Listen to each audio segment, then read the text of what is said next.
Okay, are we recording? Looks like we're recording. So, a new cutting board. It's kind of the pattern. This is what it looks like before the finish starts, which is just basically pure mineral oil.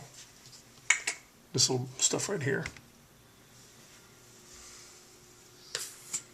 So you just kind of dabble it on there and smear it around. Let that wood soak it up.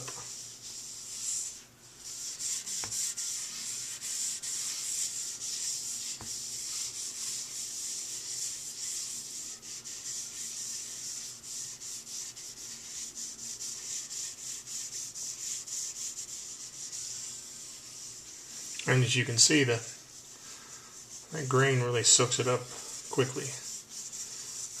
The key with end-grain cutting boards is that the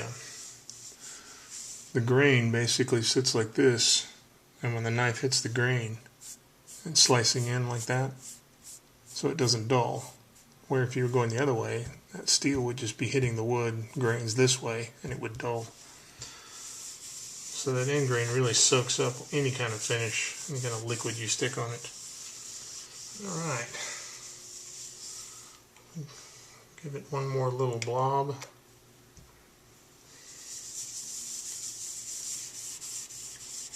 And again, I typically do the front and then the back, and then I'll do the sides. And you can see how that really changes the color, darkens up. So that's what it looks like before finish.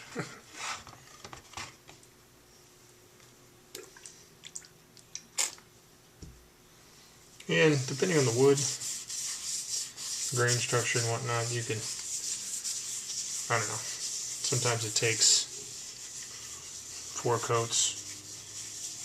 And my first test one I did with pine, and I really soaked it up quick. These are hardwoods. We've got walnut, red oak, hard maple,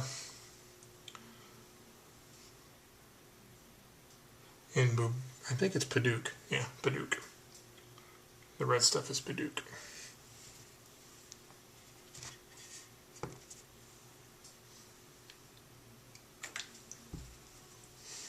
So now we're doing the sides.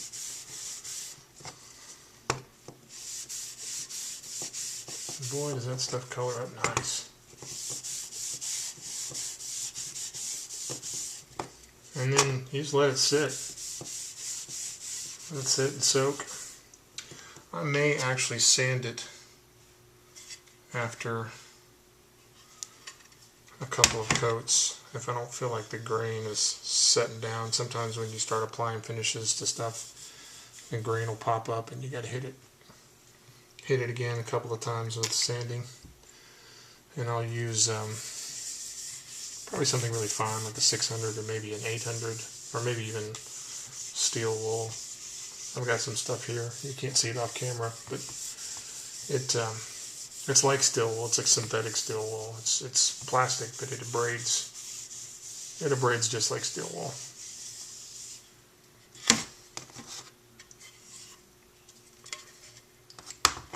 I'm liking this board.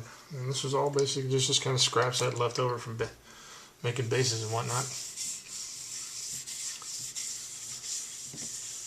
All these cutting boards, the proceeds are going to go to a mission trip for my lovely wife and myself to our African campus in Xai-Xai next fall.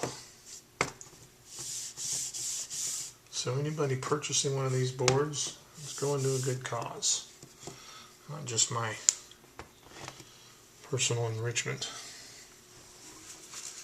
And there you go.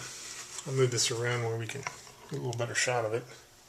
As you can see, it's still kind of setting up there. There you can see a bunch of liquid kind of pooling on the top.